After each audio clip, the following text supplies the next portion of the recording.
Welcome to Topsail Insider, where you can hear all about the businesses and events in the beautiful coastal towns in the greater Topsail area of North Carolina.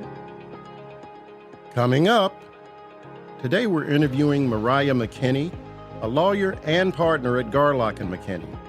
We'll discuss wills, probates, trusts, guardianships, all things we should be thinking about now but tend to put off until it's too late. Are you prepared? Do you think you might be prepared but don't know for sure? Are you currently caught up in a probate situation that has you losing sleep at night? If so, stay tuned for this and more today on Topsail Insider. It's time to indulge and experience the finest coastal hospitality on Topsail Island with saltwater resort and suites in Surf City, North Carolina.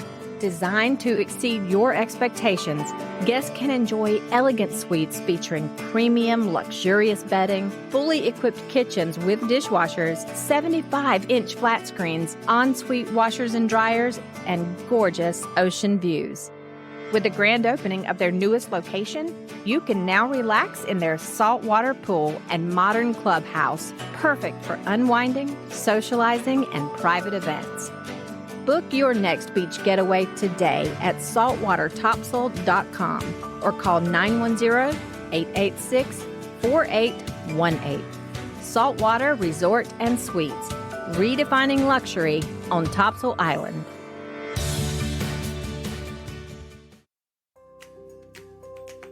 Hello, everyone. My name is Krista, and I am your co-host today, and I'd like to introduce Mr. Marlon Weems, a new Topsail Insider co-host who has his own podcast experience, is an incredible writer. He has an extensive financial and entrepreneurial background, which we will one day be recording, Marlon, so that people can really get a feel for you. Thanks for the introduction, Krista. I am really excited to be on the team. Awesome. Our guest today is Mariah McKinney. Mariah is a lawyer and a partner at Garlock and McKinney. So welcome, Mariah, and thanks for joining us. Thanks for having me. Before we dive in, I think it'd be good if you gave us sort of a quick overview of the legal services that you provide. And then after that, maybe we can get into the details of, why these are so important in our next segment. Yeah, sure. Just for a brief summary, we do probate administration. Estate administration is another way to describe it. Guardianships, a lot of times that's involving adults who lack mental capacity. They can't really make decisions for themselves, so they need the court to appoint someone to do that for them. A lot of things involving trusts and wills and proceedings before the court. So there's a lot of people are familiar with a civil action or a traffic court, but there's a lot of things that go on in front of the clerk of court that involves estates and guardianships and probate. And so I handle those proceedings. Now, I know from our previous conversations, just in terms of your location, you're officially on Topsail Island or in the Topsail area now. But before that, you also had a long history here. Maybe you can tell us a little bit about, your transition, I guess, from Western North Carolina to Eastern and how that all came about. Yeah, so I'm a North Carolina girl through and through. I was born in the Sandhills in Lee County, and my dad remarried and he lived in Wake County. So I graduated from high school in Wake County. And then because I love the beach so much, I went to UNCW because I just had to be as close to the ocean as I could possibly be. And that's because my grandparents had worked really hard to work their way to Topsail Island. So they ended up living in Surf City for over 30 years until they both passed away there. And so growing up from the time I was a small child, I just spent as much time as I possibly could with them there on the island. If they went fishing, I went fishing. They were fishermen, not for income per se, but they did eat what they killed. And we loved fishing together. They would spend nights, midnight, 3 a.m., 5 a.m., whatever the catch was going to be and the time that you needed to fish on the pier, they were out on the pier. So Wow. they were That's awesome. As much as they could. They worked so that they could then have time to fish. Like, so they worked to like basically feed their fishing habit. Topsail Island was a huge fishing town for the longest time. And just that's what you came to Surf City for, was to fish off that pier and off the surf as well. Yeah, that's what they loved. And that's what they were here for. Do you remember some of like the older stores that are no longer here? Yes. And they had so many jobs. I don't even know like how they worked all the jobs that they worked. So they ran the East Coast Discount Store, which is now the East Coast Sporting Goods right there underneath the high-rise bridge. They helped run the Barnacle Bills Pier in different aspects of that business. There was a motel near Barnacle Bills Pier before Fran destroyed both Barnacle Bills and the motel. They actually ran the motel and flipped over, like cleaned and turned over all of the stays. And they had it was crazy because it was like up on the second floor of that motel. It was like a 2-story motel. And they like built a home residence out like on top of the second story of that. And they had this panoramic view of the ocean.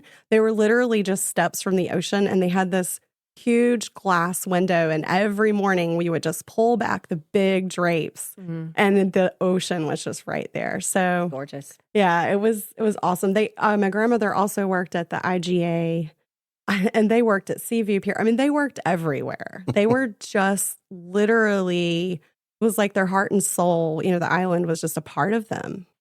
I know you met your husband, and he's from the other side of the state. And you referred to him as a mountain man. Yeah. So it's interesting to me. I'd really like to know how you convinced your mountain man to become a beach bum. So UNCW doesn't have a law school. There's no law schools here on the East Coast. So I had to go back to the Raleigh area. And then I graduated from law school and was working in Raleigh with the judicial branch. One of my jobs was I was assistant legal counsel, and I actually advised the clerks of court. I wrote training procedures for them. I helped them make decisions. And now that's the practice area that I do. So I know it really well from that. So he is in the financial department through that same governmental entity, and he just happened to live at the mountains, even though I was a beach girl. So that is how much I loved him that I went to the mountains to be with him. And so now it's kind of like my turn. He had sons, and they were very young, and they needed to graduate from high school and have the opportunities in their hometown that they could have to, you know, grow up and graduate and go into the world. And now that they are older, you know, they're over 20 and they're in the world, we can now come here to the beach and do that part. Yeah. Reciprocate. That's right. That's right. Now, you've got family here still. I do. And what's crazy about it is when I was in Raleigh, it was sort of like my mom and sister moved here as a precursor because they were like, well, we're all going to eventually be here at the beach. And then I moved all the way across the state to the mountains. So I disrupted the plan. Well, my husband disrupted the plan, right? It's his fault. Put it on him. But yeah, so my sister and my brother-in-law, they live in Sneads Ferry, and my mom lives in Sneads Ferry. And then my husband and I, we also have a small rental condo in North Topsail. So we get to stay there on the off season. We rent it on the on season. And a lot of people might know my brother-in-law. His name is Scott, but he's known as Scotty Strings. Oh, I know. Yeah. This is so crazy because as we talked about, my wife for a couple of years was the bar manager at the Quarter Moon. And so part of her responsibilities was arranging all of the musical entertainment. So when you said, you know, my brother-in-law is kind of well known, I was like, well, I'm sure I know this guy. and I see him all the time. Oh my gosh. Yes. He's so good. And his Johnny Cash is like primo. Yes, we have a lot of fun together singing and playing music. And so, yeah, I love being here, you know, with my family. We spend a lot of time together. Just from, you know, I guess going back to your area of expertise and, you know, whether it's personal or business related, what would you say has been your biggest challenge moving, you know, from the West over to the coast? I mean, and I guess maybe both personally and business wise. Yeah, I think the biggest challenge was that, you know, sometimes in life you just have wanted something or it's been your dream and you want it now. And we have had to do this in a period of time. We've had to work towards it. So I've actually been coming to work remotely here for long periods of time since 2015. So I would come for 2 weeks and then I would try it for a month. And then I'd say, oh, this could work. 2 months. And thankfully, my law partner is so great. We complement each other so well. And from the beginning of us coming together there, I said, now listen, I'm on a 5-year plan. And in 5 years, I'm going to the beach. When these kids graduate from high school, it didn't happen exactly in 5 years, but I started working towards that. And so I would say that's probably been the most challenging thing is figuring out how to do it slowly. And, a lot of people just move and they're just there now. And we haven't done that way. But it's also been cool because it's given us this transition period of time where, a lot of times if you just quit, you quit what you're doing and you move, you have that period of grief. A lot of people say after about 6 months, you kind of grieve the loss of where you left. And so we're not really going to have that so much as we've kind of worked towards it. You kind of segued into it. Yeah, so the challenge has worked out. Not quite as painful. Yeah. So, but you had to exercise your patience. It sounds like your patience. Yeah. And basically packing up, if I go back to the mountains sometimes for 2 weeks or 3 weeks, depending on what's happening. And you have to pack up everything you're going to need. So you're almost like moving 3 times a year, which is crazy. That's challenging. It's Been building there, done that. Yep. It's building lots of character. That's a good positive spin on it. That's right.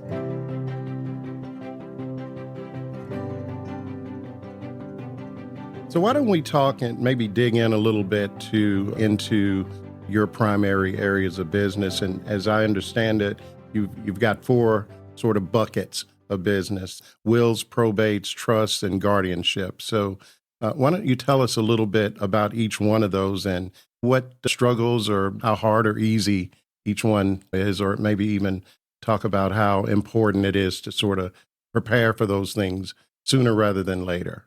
Yeah, probate and guardianship are the things that once you get into that place, you're before the court.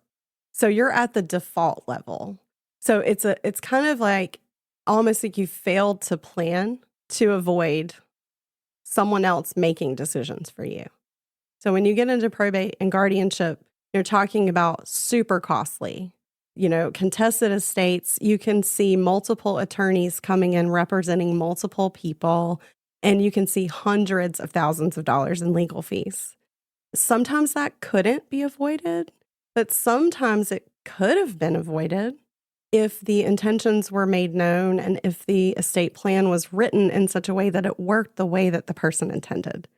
And so a lot of the things can be avoided. A lot of those costs can be avoided. I think a lot of people, including myself, we haven't come up against those issues yet in our life. I'm fortunate enough to have both of my parents, as is my husband. So we don't really understand. We know that everyone needs a will, but I don't understand probate. I don't understand trusts and guardianship as well. So can you kind of explain that to the people who really just think we need to write something like, I leave this to this person and we think we're done when we're really not? Yeah, that does kind of go into a real technical area. I can just say to you, the most simple way to describe probate is that it's the process of collecting everything that's owed to a person, finally, after they pass, paying off all the debts and the expenses, and finalizing their final tax returns. And yes, people think that you don't have to file tax returns once you die, but someone else has to actually file that one for you. So taxes do survive you. And then the probate is that process where whatever's left over after you settle all of those things, you then transfer it to the proper people. So what I could say about a will is there's a lot of technical things that would make it valid. There's a lot of technical things that could go wrong to make it invalid. There's also ways that you can write it or plan to minimize probate. And that is all a part of the comprehensive services that I give my clients is I help them get that right. So a lot of people think, well, if I have a will or I just write something down, I avoid probate, I'm taken care of. But that's not true. A will just helps the beginning of the probate process go easier, and it also helps make it clear during the process. But avoiding probate or minimizing probate is something that you actually do with a experienced estate planning attorney, and that's asset per asset planning. But a will doesn't do that for you. Sometimes a trust can be involved in doing that and helping with that process, but it really is a process. I use that word a lot with clients because it's not a one and done. You don't just do a will and you're done and everything's taken care of. Mm-hmm. Well, it is for you because you won't be here, but your family is going to be very upset. Yeah. Powers of attorney are the documents that you get in place, and it names the people that you choose to make those most important, most personal decisions for you. And because my law partner is actually the public guardian in Buncombe County, and that's in the Asheville, Black Mountain area. And what that means is when the documents aren't there, or the documents fail, or somebody's exploiting someone, the court appoints him to manage people's finances. So he's actually the financial guardian of about 65 people, and we have probably about 40 or 50 special needs trusts. So we are helping manage the most vulnerable population's money. He sees to it that all their bills are paid, that their nursing home or their facility, or if they're in a care home or group home, and that, even if they need a cell phone, it gets down to that. And so think about that. You make all those decisions for yourself, right? You have the freedom to choose how you spend your money. Well, what if somebody else was doing that for you? Do you want the court to tell you who's going to do that? Or do you want to put that in writing yourself and get it right and make sure that document works the way that you want it to? And so that's really the guardianship part of it. We want to avoid guardianship as much as possible. It's difficult to fully avoid probate in North Carolina, but you can substantially minimize that impact. But we want to stay out of guardianship court because we don't want the court telling us how we can and cannot spend our money on our own health care. Are you saying if someone hasn't assigned a power of attorney to a family member, they can actually choose to assign power of attorney to a lawyer, like for the special needs cases that you were talking about? Are you saying that you are the power of attorney for these people and you manage that for them if they don't have a family member in place to do that for them? That's actually a really good question. There are people that don't have people they trust to do those things. Okay. We won't do the healthcare decision-making in a healthcare power of attorney. There are some entities that will do that. We will sometimes do the financial under a financial power of attorney. But in the situation I was talking about with my law partner, when someone is disabled, in order for them to be able to have some money that maybe somebody gave to them and then also be on government assistance, that it has to be in a special type of trust that's called a special needs trust. Okay. And so my law partner is actually a trustee, which is different than a power of attorney. A trust is kind of like a business, is how I try to get people to understand it. Think about a business. It owns things. It might have a bank account. And then there's a document that says how that thing is supposed to run. That's what a trust is. Interesting. Thank you for that. Yeah. So I was going to ask you about your partner, Victor Garlock. Yeah. So he's on the other side of the state. It's almost like like a long distance relationship you guys have. So how's that going to work? Well, it's funny that you say that because I remember there was a time when we first got the Black Mountain office there. We both worked remotely before that. So that working remotely feels so natural to us because that's how we had done things. Well, so he decided he would come in on Tuesdays and Thursdays to the office. That would be like his meeting with clients, seeing me, meeting with his case managers that help him with the guardianships and trusts. But then Mondays, Wednesdays, Fridays, he would continue the work remote. But then I was like, well, I'm in Black Mountain. Our office is a mile down the road. I'm just going to go to the office every day, And so there was a time where it came up that he was going to come in on a Friday or something. And I said, listen, the way that this marriage works is you only come Tuesdays, Thursdays. So just jokingly, but no, the way that we do things is we're just there for each other. When a big decision needs to be made, we just get on the phone, or if we happen to be in the same geographical location, we'll get together and maybe have a little bourbon, maybe some cigars. Okay. Now And we you're make our talking. best decisions like You're that. speaking my language We now. do. We'll get together. If we have to start at 2:30 or 3, and then about 5 o'clock, we turn on the cigars and the That's bourbon. funny. But we just, we're just there for each other. And we don't really need to be physically in the same place. I mean, lots of law firms have multiple offices in multiple places, and they still function and run just fine. And that was part of it, is that we just started talking about how would this work and testing it. Like I said, it wasn't like just ripping the Band-Aid off. I slowly did this. So we were able to work out some kinks about, hey, how's this working? And we check in with each other several times a year. We'll have one big meeting once a year where I just say, is this still working, right? We kind of have an agreement that if the costs ever outweigh the benefits, either one of us can just get out if we need to. Sounds like you have a pretty great relationship. We really do. We really do. So in terms of your business here, I assume you have a physical location. I mean, how do people that want your services get in touch with you or contact you? Yeah. So the best way to reach me is through our website, and that is Garlock, Garlock, the word and, A-N-D, McKinney, McKinney.com. So if they do that, they can just send me a message. Okay. And then I'll call them. Or they can call me. I have a 828 number, but it comes directly to me. That number's on the website. We do lease an office space at Innit Realty right now in Sneeds Ferry. But most of the time, if my clients are in Hampstead or Surf City or wherever, Jacksonville, they just want me to come to them. So I just do that. And then if we have to do a will signing, we have to have 2 other witnesses that aren't related to them. And so if they don't want to come to Sneeds Ferry, we have to go somewhere that's convenient for them anyways. So get their no documents. walk-ins or people just showing up at your office? We don't do walk-ins because I just find that to be a really inefficient way to practice law. And I also think that it takes away from my other clients. So I really cater and customize my schedule to what my clients need. Okay. And I know maybe it's kind of touchy, but in terms of the cost or the pricing structure, how does that work? Yeah, sure. So probate and guardianships, as I said, you can see multiple lawyers in that, hundreds of thousands of dollars. If you work with me for a probate or guardianship, it's going to cost, probably $20,000. And then it goes up from there. It's just how much time is involved. Mm-hmm. And my rate is $3.25 an hour. However, our charges are transparent. So my clients know up front what the terms are, and they know as we're going through the process how much they're paying, how much we're charging. We don't charge more money unless the client is okay with it and approves it. So we are always communicating with our client about money and how much is this costing. Well, we try really hard to avoid that.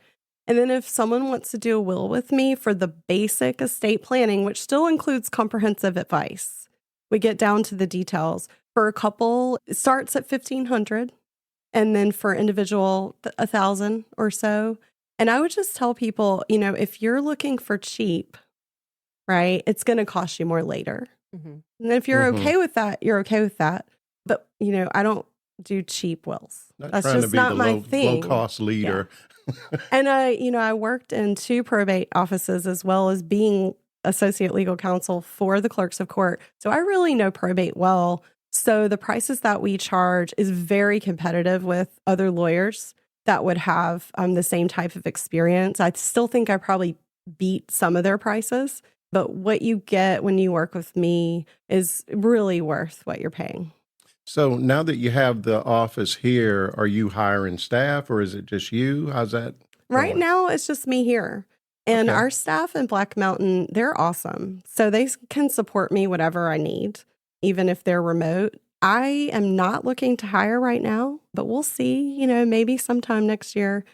So the way that we make decisions is we just sort of try to look at what's happening. And like I said, we check in several times a year, my law partner and I. And so if it seemed like the clients here were needing more than what I could give them, then we would talk about, can we hire someone and can they do that? But what we don't want to do is hire a lot of warm bodies, but the client's needs aren't being met at the level that I think that they need. So we're really careful about how we grow.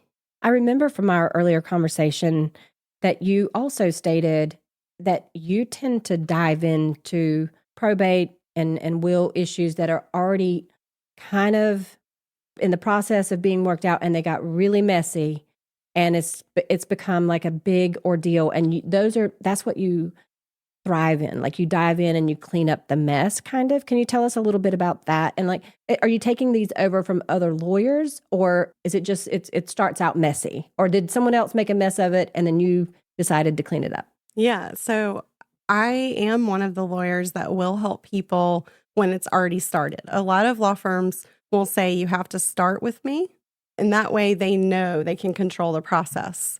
But what happens in estates a lot of times is there are a lot of things that you can anticipate. You have to do the certain steps.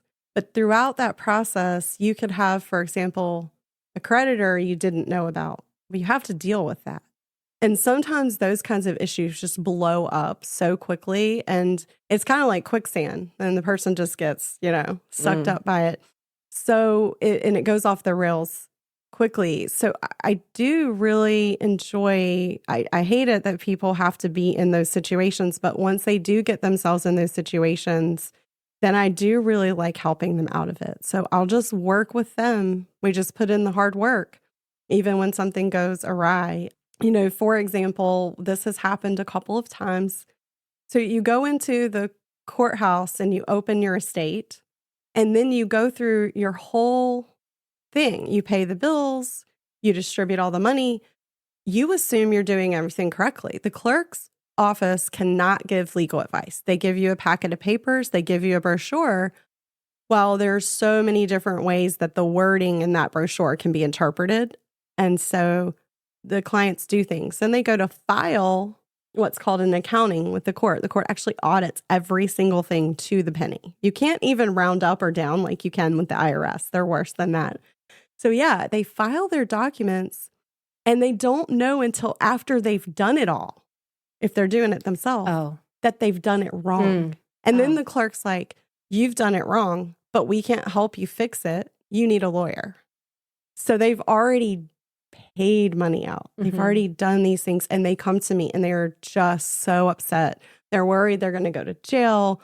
They don't know, they're just, it's really sad. And so what I do is I help them make it right. And sometimes they have to pay money out of pocket because they did something wrong. They didn't mean to. It wasn't intentional, but they have to make it right. And so I help them. I help advise them and coach them along and encourage them to get it right. It's just so interesting. I've actually been there indirectly with a relative, and we thought she had really planned well. I mean, they had the will, etc. But back to your earlier point, she lived a long time. And, 89, 90, she just wasn't able to handle her affairs, and we had to go through that guardianship conversation. Fortunately, one of my brothers was able to get the court to allow him to take over, and fortunately, he's trustworthy. So it worked out, but it's a very complicated situation, and I would not want to try to do it myself.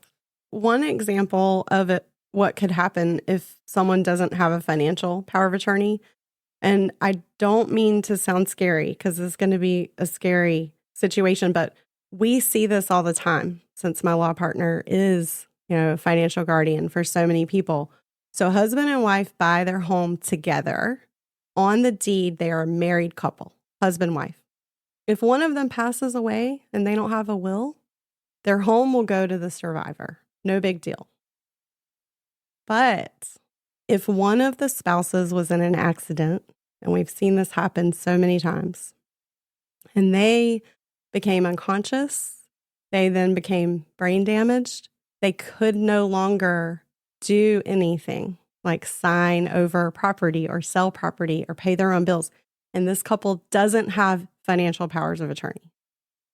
The other spouse cannot sell the marital home without filing a lawsuit against their spouse. It's called an incompetency proceeding. Oh my gosh. Goodness. They have to file a guardianship against their spouse. The court appoints a lawyer for the spouse to represent the spouse. It's called a guardian ad litem, and it is a lawyer. It's not a guardian ad litem like in DSS child support. So that lawyer then represents the spouse against their spouse. You know, Wow. Yeah. a lot of times it works out being not against, but from a legal perspective, we need to understand it's adversarial Right. on paper. Yeah.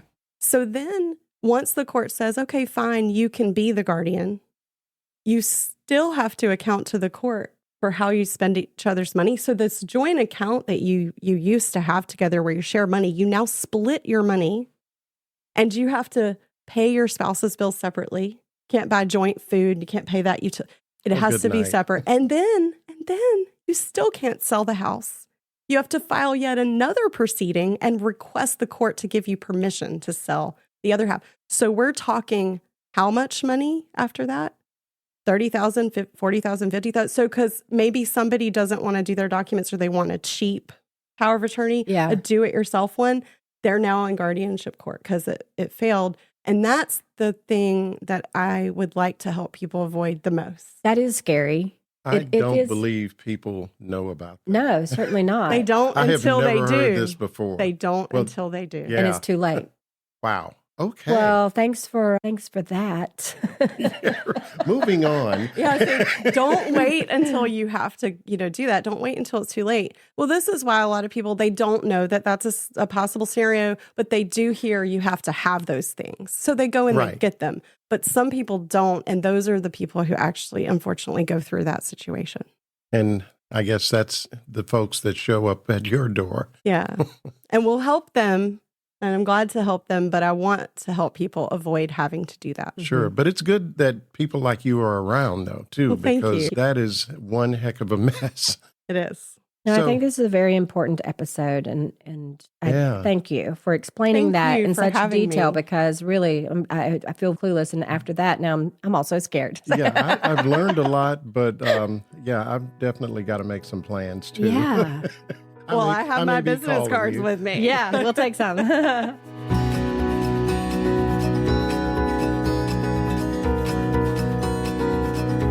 Let me ask you this. What, as you talk about this and you've done a lot, I just wonder, where do you see the business 5 years from now? What are the plans for the future?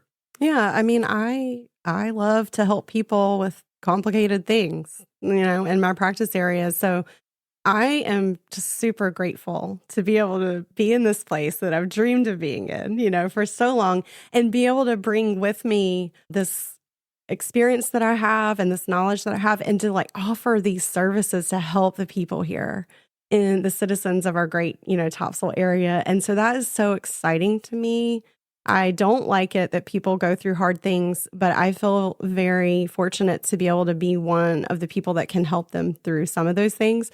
So really, I am just taking on the clients that come my way and helping them, one at a time. And if, I don't think that they're a good fit, or if I think I have colleagues statewide, that's the benefit of having practiced in Wake County and knowing people in state government and being in the mountains and being here, I can get people help for pretty much any type of legal issue that they need, even if I'm not the best one to help them.